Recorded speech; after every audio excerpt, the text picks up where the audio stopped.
निमाड़ की सुरीली धड़कन आकाशवाणी खंडवा के आप सभी सम्माननीय श्रोताओं को राष्ट्रीय युवा दिवस अर्थात भारत के अंतर्राष्ट्रीय संत स्वामी विवेकानंद जी की जन्म जयंती की हार्दिक शुभकामनाएं। साथियों, भारत में 19वीं सदी में अंग्रेजी शासन का बोलबाला था और दुनिया हमें हे दृष्टि से देखती थी। उस समय भारत माता ने एक ऐसे लाल को 12 जनवरी सन 1863 में जन्म दिया जिसने भारत के लोगों का ही नहीं अपितु संपूर्ण मानवता का गौरव और आत्मसम्मान बढ़ाया। जीवन में प्रेरणा और उत्साह अर्जित करने के अनेक माध्यम होते हैं। कभी हमें किसी की वाणी से प्रेरणा मिलती है तो कभी लिखे हुए अक्षरों से, कभी व्यक्तित्व से तो कभी जीवन चरित्र से, लेकिन जिनके नाम मात्र से युवाओं में प्रेरणा और उत्साह की उमंग दौड़ जाती है तो वो है 19वीं शताब्दी में जन्मे महान कर्मयोगी स्वामी विवेकानंद जी। स्वामी विवेकानंद जी की स्पष्ट योजना थी। उनको मनुष्य निर्माण का कार्य करना था, उनको राष्ट्र पुनरुत्थान का कार्य करना था। इसीलिए स्वामी विवेकानंद ने अपना पूरा जीवन चरित्र निर्माण और एक स्वावलंबी समाज को गढ़ने में लगा दिया। उनको पता था कि बिना आत्मविश्वास के आत्मनिर्भर समाज नहीं बनाया जा सकता है। भारत उस समय पराधीन था और उसे स्वाधीन होने के लिए अगर कोई सबसे मुख्य आवश्यकता थी तो वो थी पुनः हर भारतीय में आत्मविश्वास जगाना। जो कार्य स्वामी विवेकानंद जी ने जीवन भर किया, लेकिन यह कार्य इतना सरल नहीं कहा जा सकता। इसलिए स्वामी विवेकानंद जी कहा करते थे, जब भी मैं कोई महान कार्य करता तब मुझे मौत की घाटी से गुजरना पड़ता था, लेकिन स्वामी विवेकानंद तो अभय थे जिन्होंने इस मातृभूमि के लिए अपना सर्वस्व त्याग दिया। स्वामी विवेकानंद ने भारत में ही नहीं बल्कि संपूर्ण विश्व भर में भारतीय संस्कृति को पहचान और सम्मान दिलाया। इसकी शुरुआत प्रसिद्ध विश्व धर्म महासभा जो कि अमेरिका के शिकागो शहर में सन 1893 में आयोजित हुई थी, उनके उद्घाटन भाषण से 11 सितंबर से 27 सितंबर 1893 के बीच 17 दिनों तक चलने वाली इस विश्व धर्म महासभा में स्वामी विवेकानंद ने 6 व्याख्यान दिए थे, जिसके माध्यम से उन्होंने भारतीय संस्कृति, सभ्यता और दर्शन को विश्व भर से आए हुए लोगों के सामने रखा। भारत जो उस समय अंग्रेजों द्वारा शासित किया जा रहा था, जिसको सांप और सपेरों का देश माना जाता था, उसके पास दुनिया को देने के लिए संदेश भी है, यह विदेशियों को पहली बार पता चला। पहली बार पता चला कि भारत की संस्कृति कितनी विशाल और विराट है।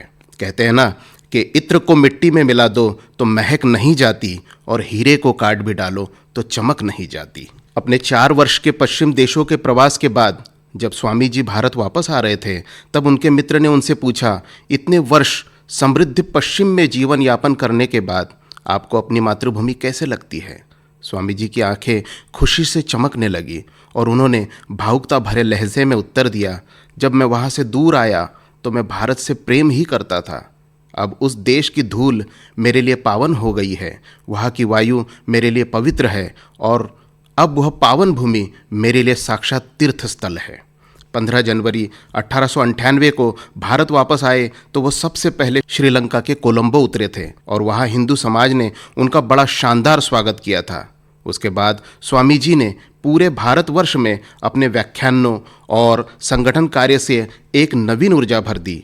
उनके भारत में दिए हुए महत्वपूर्ण व्याख्यान, जिनके शीर्षक थे वेदांत का उद्देश्य, हमारा प्रस्तुत कार्य, भारत का भविष्य, हिंदू धर्म के सामान्य आधार, भारत के महापुरुष, मेरी क्रांतिकारी योजना इत्यादि, आज भी हर युवा के लिए मार्गदर्शन का कार्य करता है। उन्होंने युवाओं को संदेश दिया कि एक विचार उठाओ, उस एक विचार को अपना जीवन बना लो, उसके बारे में सोचो, उसके सपने देखो, उस पर विचार जियो। मस्तिष्क, मांसपेशियों, नसों और शरीर के प्रत्येक भाग को उस विचार से भरा होने दो और बस हर दूसरे विचार को अकेला छोड़ दो। यही सफलता का परम मार्ग है। स्वामी विवेकानंद ने युवाओं के लिए कहा था, उठो, जागो और तब तक मत रुको जब तक कि लक्ष्य प्राप्त ना हो जाए। वे युवाओं में आशा और उम्मीद देखते थे। उनके लिए युवा पीढ़ी परिवर्तन के अग्रदूत है। उन्होंने कहा था, युवाओं में लोहे जैसी मांसपेशियां और फौलादी नसें होती हैं जिनका हृदय वज्रतुल्य संकल्पित है। अब समय आ गया है कि हर भारतीय स्वामी जी के सपनों का आत्मनिर्भर भारत बनाने में अपना योगदान दे। लेकिन यह कार्य इतना आसान नहीं है। इसके लिए लाखों युवाओं को निस्वार्थ भाव से अपने राष्ट्र के लिए कार्य करना होगा। राष्ट्र निर्माण के लिए अपने को न्यौछावर करना होगा। स्वामी जी कहते हैं, त्याग के बिना कोई भी महान कार्य होना संभव नहीं है। अपनी सुख सुविधाएं छोड़कर मनुष्य का ऐसा सेतु बांधना है जिस पर चलकर नर नारी भवसागर को पार कर जाए। वास्तव में स्वामी विवेकानंद एक ऐसी महान विभूति थे जिन्होंने अपने प्रेरणादायक विचारों और उत्कृष्ट कार्यों से लोगों के जीवन को एक नई दिशा प्रदान की। उन्होंने अल्प जीवन काल में ही मानव समाज को अपने ज्ञान कोश से समृद्ध किया। उनका मानना था कि युवा देश के वर्तमान है तो अतीत और भविष्य के बीच सेतु भी है। युवाओं की आंखों में भविष्य के इंद्रधनुषी स्वप्न होते हैं। आवश्यकता है तो मात्र उन्हें सही मार्गदर्शन देने की, ताकि वे स्वयं को, समाज को बेहतर बनाने और राष्ट्र निर्माण में अपना महत्वपूर्ण योगदान दे सके। स्वामी जी का मानना था कि जीवन को केवल सफल बनाना ही उचित नहीं, अपितु उसे सार्थक बनाने का प्रयास भी करना चाहिए। वे शिक्षा पर बहुत अधिक जोर देते थे, लेकिन शिक्षा को मनी मेकिंग की बजाय मैन मेकिंग शिक्षा के पक्षधर थे। शिक्षा को ही वे व्यक्तित्व निर्माण का साधन मानते थे। स्वामी विवेकानंद ने मनुष्य के जीवन को बेहतर बनाने में विज्ञान और प्रौद्योगिकी की भूमिका की कल्पना की थी। इसीलिए जब वे एक जहाज में प्रसिद्ध उद्योगपति जमशेदजी टाटा से मिले तो उन्होंने विज्ञान और विकास में उनकी मदद मांगी। स्वामी विवेकानंद से प्रेरित होकर जमशेदजी टाटा ने भारतीय विज्ञान संस्थान बैंगलोर की स्थापना की। वे भारतीय संस्कृति और पश्चिमी शिक्षा प्रणाली के दोनों सर्वोत्तम पहलुओं को सामने लाना चाहते थे। स्वामी जी का दर्शन और आदर्श भारतीय युवाओं के लिए प्रेरणा का एक बड़ा स्रोत है। वे महान विचारक, ओजस्वी वक्ता, दूरदर्शी कवि और युवा संरक्षक थे। स्वामी विवेकानंद के दिखाए गए मार्ग पर चलकर ही एक भारत श्रेष्ठ भारत, आत्मनिर्भर भारत, स्वस्थ भारत और भारत को विश्व गुरु बनाने का सपना साकार किया जा सकता है।